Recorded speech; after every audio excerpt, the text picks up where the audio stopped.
നമസ്തേ. രാജ്യം രാജ്യാന്തരത്തിലേക്ക് സ്വാഗതം. ആദ്യം പ്രധാന വാർത്തകൾ. കർഷകർക്കും കാർഷിക മേഖലയ്ക്കും കൈത്താങ്ങുമായി കേന്ദ്രം. പ്രധാനമന്ത്രി ധൻധാന്യ കൃഷി യോജന പദ്ധതിക്ക് കേന്ദ്രമന്ത്രിസഭയുടെ അംഗീകാരം. 100 ജില്ലകളെ കാർഷിക ജില്ലകളായി പ്രഖ്യാപിക്കുക ലക്ഷ്യം.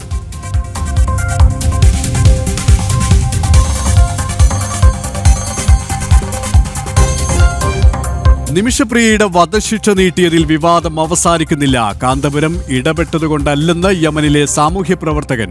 വധശിക്ഷ നീട്ടുന്നതിൽ തിങ്കളാഴ്ച തന്നെ തീരുമാനമായിരുന്നു. ഇന്ത്യൻ എംബസിയുടെ വിജയമെന്നും സാമുവൽ ജെറോ.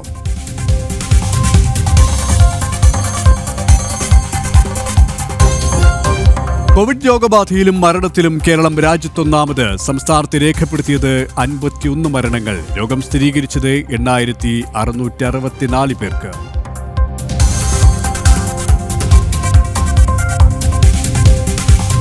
കേരള എഞ്ചിനീയറിംഗ് പ്രവേശന നടപടികളിൽ ഇടപെടാനില്ലെന്ന് സുപ്രീം കോടതി. പ്രവേശന നടപടികൾക്ക് തടസ്സമില്ല. സംസ്ഥാന സർക്കാർ വിദ്യാർത്ഥികളുടെ ഭാവി അവതാളത്തിലാക്കുന്നതായി വി മുരളീധരൻ.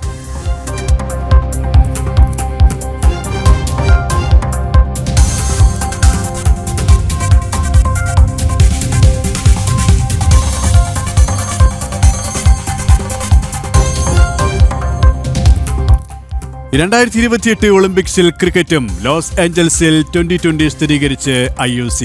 പുരുഷ വനിതാ വിഭാഗങ്ങളിൽ 6 ടീമുകൾ വീതം. ഒളിമ്പിക്സ് ഇതിഹാസം ഉസൈൻ ബോൾട്ട് സെപ്റ്റംബർ 26-ന് ഇന്ത്യയിലെത്തും.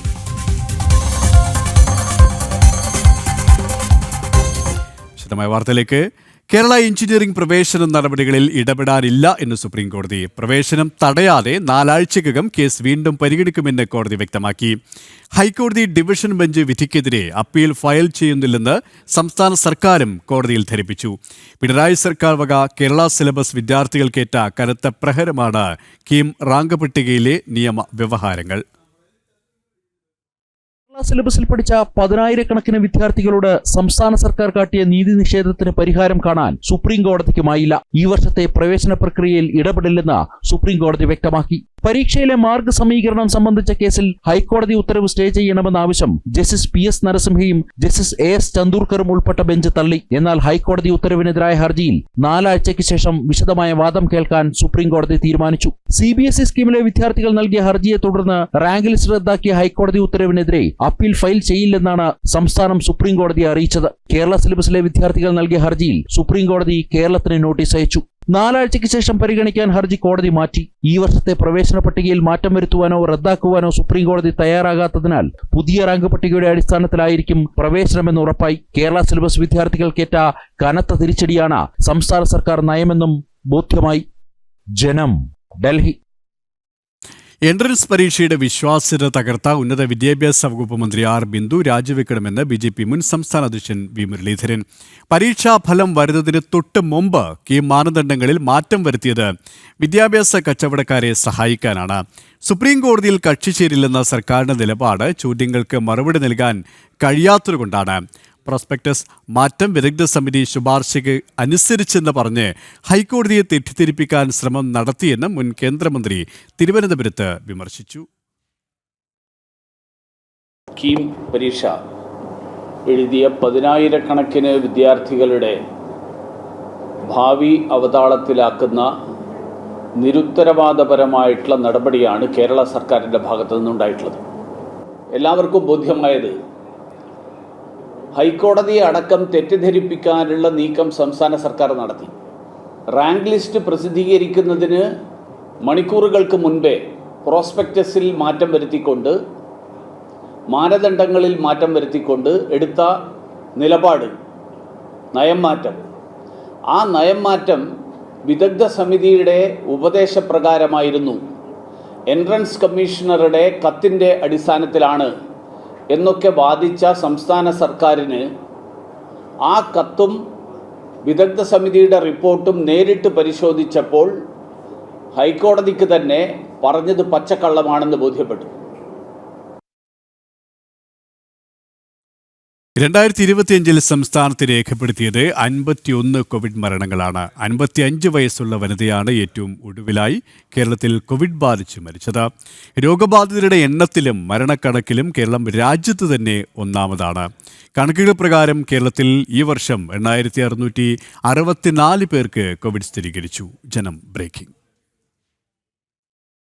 2025 രാജ്യത്താകെയുള്ള കോവിഡ് വ്യാപന കണക്കുകളിൽ രാജ്യത്ത് തന്നെ ഒന്നാമതാണ് കേരളം. ഏറ്റവും പുതിയ കണക്കുകൾ പ്രകാരം സംസ്ഥാനത്ത് ഈ വർഷം 51 കോവിഡ് മരണങ്ങളാണ് റിപ്പോർട്ട് ചെയ്തത്. 2 ദിവസത്തിനിടെ 3 കോവിഡ് മരണങ്ങൾ കേരളത്തിൽ സംഭവിച്ചു. ഇതോടെയാണ് 2025 സംസ്ഥാനത്തെ ആകെ കോവിഡ് മരണസംഖ്യ 51 ഉയർന്നത്. 42 മരണങ്ങൾ റിപ്പോർട്ട് ചെയ്ത മഹാരാഷ്ട്രയാണ് കേരളത്തിന് പിന്നിൽ രണ്ടാമതുള്ളത്. ശതമാന കണക്കുകൾ നോക്കുമ്പോൾ ഭാരതത്തിൽ 2025 163 കോവിഡ് മരണങ്ങളുടെ 33.3% കേരളത്തിൽ നിന്നാണ്.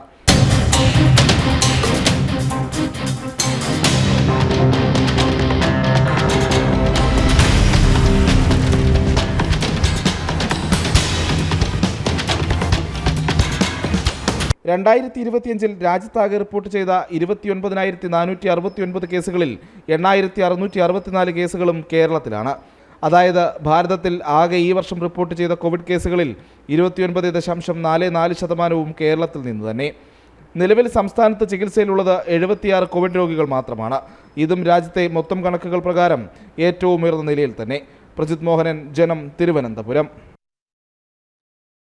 ദുബൈയിൽ ദുരൂഹ സാഹചര്യത്തിൽ മരിച്ച വിഭഞ്ചികയുടെയും കുഞ്ഞിന്റെയും മൃതദേഹങ്ങൾ നാട്ടിലെത്തിക്കണമെന്നാവശ്യപ്പെട്ടുള്ള ഹർജിയിൽ ഭർത്താവ് നിതീഷിനെ കക്ഷിയേർക്കാൻ ഹൈക്കോടതിയുടെ നിർദ്ദേശം. ഭർത്താവിന്റെയും എംബസിയുടെയും നിലപാട് അറിയണമെന്നും ഹൈക്കോടതി.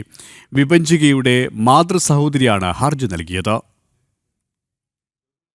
ഷാർജയിൽ മരിച്ച നിലയിൽ കണ്ടെത്തിയ കൊല്ലം സ്വദേശിനി വിഭഞ്ചികയുടെയും കുഞ്ഞിന്റെയും മൃതദേഹം നാട്ടിലെത്തിക്കണമെന്നാവശ്യപ്പെട്ടുള്ള ഹർജിയിൽ ഭർത്താവ് നിതീഷിനെ കക്ഷി ചേർക്കാനാണ് ജസ്റ്റിസ് എൻ നഗരേഷിന്റെ നിർദ്ദേശം. ഭർത്താവിന്റെയും എംബസിയുടെയും നിലപാടറിയണമെന്ന് വ്യക്തമാക്കിയാണ് ഹൈക്കോടതി സിംഗിൾ ബെഞ്ചിന്റെ നടപടി. മരണം കൊലപാതകമാണെന്നാരോപിച്ച് വിഭഞ്ചികയുടെ മാതൃസഹോദരി നൽകിയ ഹർജി പരിഗണിച്ച കോടതി ചില ചോദ്യങ്ങളും ഉന്നയിച്ചു. വിഭഞ്ചികയുടെ ഭർത്താവ് ജീവിച്ചിരിപ്പുണ്ട്, ഭർത്താവിനല്ലേ നിയമപരമായ അവകാശമെന്ന് കോടതി ചോദിച്ചു. അമ്മയുടെ സഹോദരിയായ ഹർജിക്കാരിക്ക് എങ്ങനെ ആവശ്യം ഉന്നയിക്കാനാകുമെന്നും കോടതി ചോദ്യമുയർത്തി. ഹർജി നാളെ ഹൈക്കോടതി വീണ്ടും പരിഗണിക്കും. വിഭഞ്ചികയുടെയും കുഞ്ഞിന്റെയും മരണം കൊലപാതകമെന്ന സംശയം ഉണ്ടെന്നും മൃതശരീരം നാട്ടിലെത്തിക്കാൻ ഇടപെടണമെന്നും ആവശ്യപ്പെട്ടാണ് ഹൈക്കോടതിയിലെ ഹർജി. ജനം, കൊച്ചി. പഹൽഗാം ഭീകരാക്രമണ ഗൂഢാലോചന സംബന്ധിച്ച് കൂടുതൽ വിവരങ്ങൾ പുറത്ത്. ആക്രമണം ഉദ്ദേശ്യം രഹസ്യമായി സൂക്ഷിക്കാൻ ഇന്റർ സർവീസസ് ഇന്റലിജൻസ് ലഷ്കർ കമാൻഡർക്ക് നിർദ്ദേശം നൽകി. ഗൂഢാലോചന പുറത്തറിയിക്കാതിരിക്കാൻ പാകിസ്ഥാൻ ഭീകരരെ മാത്രം ഉൾപ്പെടുത്തണമെന്നായിരുന്നു നിർദ്ദേശം. കമാൻഡർ സാജിദ് ജിഡ്നാണ് ISI നിർദ്ദേശം നൽകിയത്. ഭീകരാക്രമണ പദ്ധതിയിൽ കാശ്മീരിൽ നിന്നുള്ള ലഷ്കർ ഇ തൈബ അംഗങ്ങളെ ഉൾപ്പെടുത്തരുതെന്നായിരുന്നു നിർദ്ദേശം. ലഷ്കർ ഇ തൈബ കമാൻഡർ സജിദ് ഭട്ടിനാണ് ISI നിർദ്ദേശം നൽകിയത്. മുംബൈ ഭീകരാക്രമണത്തിന് സമാനമായ ആക്രമണം നടത്താൻ 3 വർഷമായി ഭീകര പദ്ധതി ഇട്ടിരുന്നു. ഇതിനായി 2020 തന്നെ ഭീകരാക്രമണത്തിന് നേതൃത്വം നൽകിയ മുൻ പാകിസ്ഥാൻ കമാൻഡോ ആയ സുലൈമാനെ ഭാരതത്തിലേക്ക് അയച്ചുവെന്നാണ് സൂചന. ഈ തീരുമാനപ്രകാരമാണ് സുലൈമാനോടൊപ്പം 2 പാകിസ്ഥാൻ ഭീകരരും അതിർത്തി കടന്നെത്തിയത്. ഏപ്രിൽ 15 ത്രാൾ വനമേഖലയിൽ ഭീകരൻ സുലൈമാന്റെ സാറ്റലൈറ്റ് ഫോൺ ഡാറ്റ കണ്ടെത്തിയിരുന്നു. 2023 പൂഞ്ചിൽ സൈനിക വാഹനത്തിനു നേരെ ആക്രമണത്തിലും ഇയാൾക്ക് പങ്കുണ്ടായിരുന്നു. 2022 ഇയാൾ അതിർത്തി കടന്ന് ഭാരതത്തിൽ എത്തിയ അവസരത്തിൽ തന്നെ ആയുധങ്ങളും വന്നുവെന്നാണ് അന്വേഷണ സംഘത്തിന് ലഭ്യമാകുന്ന വിവരങ്ങൾ. ഇന്റർ സർവീസസ് ഇന്റലിജൻസിന്റെ കൃത്യമായ ഇടപെടൽ വിഷയത്തിൽ ഉണ്ടായിട്ടുണ്ട്. ഭാരതം ഓപ്പറേഷൻ സിന്ദൂറിലൂടെ തകർത്ത മുർഡിക്കെ ഭീകര പരിശീലന കേന്ദ്രത്തിലാണ് സുലൈമാനും കൂട്ടാളികളും പരിശീലനം നേടിയത് എന്ന വിവരവും നേരത്തെ പുറത്തു വന്നിരുന്നു. പാകിസ്ഥാനെതിരെ അന്താരാഷ്ട്ര തലത്തിൽ കടുത്ത നടപടികൾ സ്വീകരിക്കുന്നതിന് നിയമസാധ്യത നൽകുന്നതുകൂടിയാണ് അന്വേഷണ സംഘത്തിന്റെ കണ്ടെത്തലുകൾ. ഇന്റർനാഷണൽ ഡെസ്ക്, ജനം. പഹൽഗാം ഭീകരാക്രമണത്തിന് പിന്നാലെ ഭീകരവാദികൾ ആഹ്ലാദ പ്രകടനം നടത്തിയതായി ദൃക്സാക്ഷിമൊഴി. ഇരകളെ കൊലപ്പെടുത്തിയ ശേഷം ആകാശത്തേക്ക് 4 തവണ വെടിവെച്ചാണ് അക്രമികൾ സന്തോഷം പ്രകടിപ്പിച്ചത്. സംഭവ സമയത്ത് സ്ഥലത്തുണ്ടായിരുന്ന 2 പേർ അക്രമികൾക്ക് സഹായം നൽകിയതായാണ് ദേശീയ അന്വേഷണ ഏജൻസിക്ക് നൽകിയ മൊഴി. പഹൽഗാമിലെ ബൈസരൺ വാലിയിൽ 26 പേരെ കൊലപ്പെടുത്തിയ ശേഷം ആക്രമികൾ സന്തോഷസൂചകമായി ആകാശത്തേക്ക് 4 തവണ വെടിയുതിർത്തു. കേസ് അന്വേഷിക്കുന്ന NIA സംഘത്തിന് ദൃക്സാക്ഷി നൽകിയ മൊഴിയിലാണ് ഇക്കാര്യം വ്യക്തമാക്കിയത്. പഹൽഗാം സംഭവത്തിൽ അറസ്റ്റിലായ പർവേസ്, ബാഷിർ എന്നിവർ സംഭവ സമയം ബൈസരൻ താഴ്വരയിൽ ഉണ്ടായിരുന്നു. ഇരുവരും ചേർന്നാണ് ഭീകരരുടെ സാധനങ്ങൾ സൂക്ഷിച്ചിരുന്നതെന്നും ദേശീയ അന്വേഷണ ഏജൻസിക്ക് നൽകിയ മൊഴിയിൽ ദൃക്സാക്ഷി സൂചിപ്പിച്ചു. ആക്രമണത്തിന് ശേഷം ബൈസരൻ താഴ്വരയിൽ വെച്ച് പ്രദേശവാസിയായ ഒരാളോട് കലിമ ചൊല്ലാൻ ഭീകരർ ആവശ്യപ്പെട്ടു. ഉറുദു ഭാഷയിൽ സംസാരിച്ചു തുടങ്ങിയതോടെയാണ് ആക്രമികൾ തന്നെ വെറുതെ വിട്ടതെന്ന് മറ്റൊരു ദൃക്സാക്ഷിയും NIAക്ക് മുന്നിൽ സൂചിപ്പിച്ചു. താഴ്വരയിൽ ആദ്യത്തെ വെടിയൊച്ച മുഴങ്ങിയപ്പോൾ സന്തോഷസൂചകമായി തക്ബീർ മുഴക്കുന്ന സിപ്ലൈൻ ഓപ്പറേറ്ററുടെ ദൃശ്യങ്ങൾ സമൂഹ മാധ്യമങ്ങളിൽ പ്രചരിച്ചിരുന്നു. ദേശീയ അന്വേഷണ ഏജൻസിയുടെ IG, DIG, SP റാങ്കിലുള്ള ഉദ്യോഗസ്ഥരുടെ നേതൃത്വത്തിൽ അന്വേഷണം പുരോഗമിക്കുകയാണ്. കഴിഞ്ഞ ഏപ്രിൽ 22-നാണ് ജമ്മു കാശ്മീരിലെ ബൈസരൻ താഴ്വരയിൽ അതിർത്തി കടന്നെത്തിയ പാകിസ്ഥാൻ ഭീകരവാദികൾ 26 പേരെ മതം ചോദിച്ചു കൊലപ്പെടുത്തിയത്. മലയാളിയായ രാമചന്ദ്രൻ അടക്കം 25 വിനോദസഞ്ചാരികളും തദ്ദേശീയനായ ഒരു വ്യക്തിയുമാണ് ഭീകരരുടെ വെടിയുണ്ടകൾക്ക് മുന്നിൽ ജീവൻ നഷ്ടമായത്. ജനം, ഡൽഹി. പാകിസ്ഥാൻ പഞ്ചാബിലെ മഴക്കെടുതികളിൽ 9 മരണം, 92 പേർക്ക് പരിക്ക്. പഞ്ചാബ് പ്രവിശ്യയിൽ 24 മണിക്കൂറായി തുടരുന്ന മഴയിൽ വ്യാപക നാശനഷ്ടങ്ങളാണ് റിപ്പോർട്ട് ചെയ്തത്. 1122 പേരെ രക്ഷപ്പെടുത്തിയെന്ന് അധികൃതർ വ്യക്തമാക്കി. ബഹൽവൽ നഗറിൽ 3 കുട്ടികൾക്ക് ജീവൻ നഷ്ടമാവുകയും 17 പേർക്ക് പരിക്കേൽക്കുകയും ചെയ്തു. വിനോദസഞ്ചാരികളോട് ജാഗ്രത പാലിക്കാൻ നിർദ്ദേശം. പാർലമെന്റ് സമ്മേളനത്തിന് മുന്നോടിയായി സഖ്യകക്ഷികളുമായി ചർച്ചയ്ക്കില്ലെന്ന് കോൺഗ്രസ്. യോഗം വിളിക്കണമെന്ന ഇടത് പാർട്ടികൾ ഉൾപ്പെടെയുള്ളവരുടെ ആവശ്യം കോൺഗ്രസ് നേതൃത്വം തള്ളി. മുന്നണിയിലെ മറ്റ് പാർട്ടികൾക്ക് കോൺഗ്രസിനോടുള്ള എതിർപ്പ് ചർച്ച ആകുമെന്ന ഭയത്തിലാണ് സഭാസമ്മേളനത്തിന് മുന്നോടിയായി നടത്തേണ്ടിയിരുന്ന യോഗം ഉപേക്ഷിച്ചത്. പാർലമെന്റിന്റെ വർഷകാല സമ്മേളനത്തിൽ ഭരണപക്ഷത്തിനെതിരെ ആഞ്ഞടിക്കാൻ ആവശ്യമായ തന്ത്രങ്ങൾ മെനയാൻ ഇന്ത്യ സഖ്യത്തിലെ മുഴുവൻ പാർട്ടികളെയും ഒന്നിച്ചിരുത്തി ചർച്ച വേണമെന്ന് CPM-ഉം CPI-യും അടക്കമുള്ള മുഴുവൻ പാർട്ടികളും കോൺഗ്രസിനോട് ആവശ്യപ്പെട്ടു. എന്നാൽ അത്തരമൊരു ചർച്ചയുടെ ആവശ്യമില്ലെന്നാണ് കോൺഗ്രസ് നേതാക്കളുടെ നിലപാട്. യോഗം വേണ്ടെന്നും നേതാക്കളുമായി ഒറ്റയ്ക്കൊറ്റയ്ക്ക് ആശയവിനിമയം നടത്തിയാൽ മതിയെന്നും കോൺഗ്രസ് തീരുമാനിച്ചു. സഖ്യയോഗം വിളിച്ചാലത് തങ്ങൾക്ക് തന്നെ തിരിച്ചടിയാകുമെന്ന വിലയിരുത്തലാണ് കോൺഗ്രസ് നേതാക്കളുടെ പിന്മാറ്റത്തിന് കാരണം. പ്രബല നേതാവായ ശശി തരൂർ പ്രധാനമന്ത്രിയെയും NDA ഭരണത്തെയും പുകഴ്ത്തിയ സംഭവത്തിലടക്കം മുന്നണിയിലെ മറ്റ് നേതാക്കൾക്കിടയിൽ അമർഷമുണ്ട്. യോഗം ചേർന്നാലത് പരസ്യ വിചാരണയ്ക്ക് തുല്യമാകുമെന്ന് AICC നേതൃത്വം ഭയക്കുന്നു. മാത്രമല്ല, സമാജ്വാദി പാർട്ടിയും NCP ശരത് പവാർ വിഭാഗവും കോൺഗ്രസിന്റെ മേൽക്കോയ്മ ചൂണ്ടിക്കാണിക്കുകയും സർക്കാരിനെതിരെ പ്രതിഷേധമുയർത്താൻ കഴിയാതെ കോൺഗ്രസ് നോക്കുകുത്തിയായി മാറിയെന്ന വിമർശനങ്ങളും ഉയർത്തിയിരുന്നു. പ്രതിപക്ഷ നേതാവെന്ന നിലയിൽ രാഹുൽ പരാജയമാണെന്നും സഭയിൽ പോലും വേണ്ടവിധം ഇടപെടാൻ രാഹുലിന് കഴിയുന്നില്ലെന്നുമുള്ള വിമർശനങ്ങളും സഖ്യത്തിലെ കോൺഗ്രസ് ഇതര പാർട്ടികളുടെ ഭാഗത്തു നിന്നുമുണ്ടായി. ഈ പശ്ചാത്തലത്തിൽ ഇന്ത്യ സഖ്യത്തിലെ മുഴുവൻ കക്ഷികളെയും ഒന്നിച്ചിരുത്തി യോഗം ചേരുന്നത് ആത്മഹത്യാ തുല്യമാകുമെന്ന വിലയിരുത്തൽ AICC നേതൃത്വത്തിൽ ഉണ്ടായ പശ്ചാത്തലത്തിലാണ് മുന്നണി യോഗം വേണ്ടെന്ന് വെക്കാൻ കോൺഗ്രസ് നിർബന്ധിതരായത്. ജനം, ഡൽഹി. ഉത്തരാഖണ്ഡിലെ പിത്തോറഗഡിൽ ജീപ്പ് കൊക്കയിലേക്ക് മറിഞ്ഞ് 3 സ്കൂൾ കുട്ടികൾ ഉൾപ്പെടെ 8 പേർ മരിച്ചു. 5 പേർക്ക് പരിക്കേറ്റു. മുവാനി ടൗണിലെ സുനി പാലത്തിന് സമീപമായിരുന്നു അപകടം. അപകട കാരണം സംബന്ധിച്ച് അന്വേഷണം പുരോഗമിക്കുന്നതായി ഉത്തരാഖണ്ഡ് പോലീസ് വ്യക്തമാക്കി. സംഭവത്തിൽ പ്രധാനമന്ത്രി നരേന്ദ്രമോദിയും മുഖ്യമന്ത്രി പുഷ്കർ സിംഗ് ധാമിയും അനുശോചനം രേഖപ്പെടുത്തി. മരിച്ചവരുടെ കുടുംബാംഗങ്ങൾക്ക് പ്രധാനമന്ത്രിയുടെ ദുരന്ത നിവാരണ നിധിയിൽ നിന്നും 2 ലക്ഷം രൂപ വീതവും പരിക്കേറ്റവർക്ക് 50,000 രൂപയും പ്രഖ്യാപിച്ചു.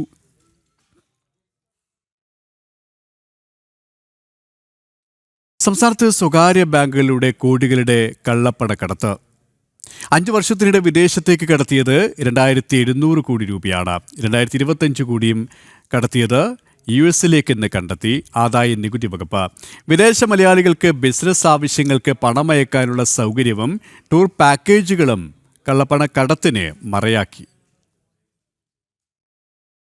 UK-യിലേക്കും ജർമ്മനിയിലേക്കും കള്ളപ്പണം എത്തിയിട്ടുണ്ട്. റിപ്പാട്രിയേഷൻ ദുരുപയോഗിച്ചാണ് കള്ളപ്പണം കടത്തിയിട്ടുള്ളത്. നിലവിൽ കണ്ടെത്തിയ തട്ടിപ്പുകളെല്ലാം ഒരു സ്വകാര്യ ബാങ്ക് വഴിയാണ് നടന്നിട്ടുള്ളത്. ഈ ബാങ്കിലെ 65,000-ലധികം ഇടപാടുകൾ പരിശോധിച്ചാണ് 2,700 കോടി രൂപ കേരളത്തിൽ നിന്ന് വിദേശങ്ങളിലേക്ക് കണ്ടെത്തിയത്. NRI അക്കൗണ്ടുകൾക്ക് പകരം SB അക്കൗണ്ടുകളിലൂടെയാണ് പണമിടപാട്. റഫറൽ ഏജന്റുമാർ വഴിയാണ് ഇത്രയും രൂപയുടെ ഇടപാടുകൾ നടന്നിട്ടുള്ളത്. കഴിഞ്ഞ സാമ്പത്തിക വർഷം ഈ സ്വകാര്യ ബാങ്കിലൂടെ നടന്നത് 914 കോടി രൂപയുടെ ഇടപാടാണ്. ഇതിൽ ഒരു റഫറൽ ഏജന്റ് വഴി മാത്രം 553 കോടി രൂപ വിദേശത്തെത്തിയിട്ടുണ്ട്. കള്ളപ്പണക്കടത്തിന് ഉപയോഗിക്കുന്ന മറ്റൊരു മാർഗം ടൂർ പാക്കേജുകളാണ്. യാത്രകൾ നടത്താതെ ടൂർ ഏജൻസി സ്ഥാപനങ്ങൾക്ക് പണം കൈമാറുകയും ഇവർ ഇത് വിദേശത്തെ ടൂർ പാർട്ട്നേഴ്സിന്റെ അക്കൗണ്ടിലേക്ക് കൈമാറി കള്ളപ്പണം വെളുപ്പിക്കുകയുമാണ് ചെയ്യുന്നത്. കള്ളപ്പണക്കടത്തിൽ നിരവധി സ്വകാര്യ ബാങ്കുകളെ ആദായനികുതി വകുപ്പ് നിരീക്ഷണത്തിലാക്കിയിട്ടുണ്ട്. കൊടുവള്ളിയിലെ ഓൺലൈൻ ട്രാവൽ ഏജൻസി വഴി നടത്തിയ ദുരൂഹ പണമിടപാട് സംബന്ധിച്ച അന്വേഷണത്തിലാണ് ആദായനികുതി വകുപ്പ് ഇൻവെസ്റ്റിഗേഷൻ വിഭാഗം വിദേശത്തേക്ക് പണമെത്തിച്ച് കള്ളപ്പണം വെളുപ്പിച്ചതായി കണ്ടെത്തിയത്. ജനം, കൊച്ചി. ലോകത്തിലെ പ്രായമേറിയ മാരത്തൺ ഓട്ടക്കാരൻ ഫൗജ സിംഗ് കാറിടിച്ച് മരിച്ച സംഭവത്തിൽ ഒരാൾ അറസ്റ്റിൽ. 30-കാരനായ പ്രവാസിയാണ് പിടിയിലായത്. ഇയാളുടെ ഫോർച്യൂണർ SUVയും പോലീസ് കസ്റ്റഡിയിലെടുത്തു.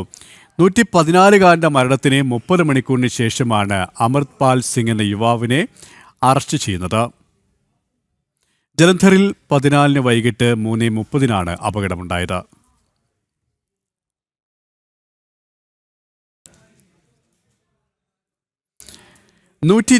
വർഷത്തിനു ശേഷം ക്രിക്കറ്റ് ഒളിമ്പിക്സിന്റെ ഭാഗമാകുന്നു. 2028 ലോസ് ഏഞ്ചൽസ് വേദിയാകുന്ന ഒളിമ്പിക്സിലാണ് ക്രിക്കറ്റ് ഉൾപ്പെടുത്തിയത്. ഔദ്യോഗികമായി ഒളിമ്പിക്സ് കമ്മിറ്റിയാണ് ഇക്കാര്യം പ്രഖ്യാപിച്ചത്. പുരുഷ വനിതാ ടീമുകളുടെ മത്സരം 2028 ജൂലൈ 12 മുതൽ 29 വരെയാണ് നടക്കുന്നത്. 2020 ഫോർമാറ്റിൽ നടത്തുന്ന ടൂർണമെന്റിൽ 2 വിഭാഗങ്ങളിലായി 6 ടീമുകൾ പങ്കെടുക്കും. മെഡൽ മത്സരങ്ങൾ ജൂലൈ 20-നും 29-നുമാണ്. 1990 പാരീസ് ഒളിമ്പിക്സിലാണ് ആദ്യമായി ക്രിക്കറ്റ് ഭാഗമായത്. ഒളിമ്പിക്സ് ഇതിഹാസം ഉസൈൻ ബോൾട്ട് ഇന്ത്യയിലെത്തുന്നു. 8 തവണ ഒളിമ്പിക്സ് സ്വർണ്ണ മെഡൽ ജേതാവായ അദ്ദേഹം മുംബൈയിലും ഡൽഹിയിലുമായി നടക്കുന്ന മൾട്ടി സിറ്റി ടൂറിൽ പങ്കെടുക്കും. സെപ്റ്റംബർ 26 മുതൽ 28 വരെയാണ് ബോൾട്ടിന്റെ ഇന്ത്യ സന്ദർശനം. ഇന്ത്യയിലേക്ക് മടങ്ങിയെത്താൻ താൻ ഏറെ ആവേശത്തിലാണെന്ന് അദ്ദേഹം സോഷ്യൽ മീഡിയയിൽ കുറിച്ചു. ആദ്യമായി 2014 താരം ഇന്ത്യയിലെത്തിയത്.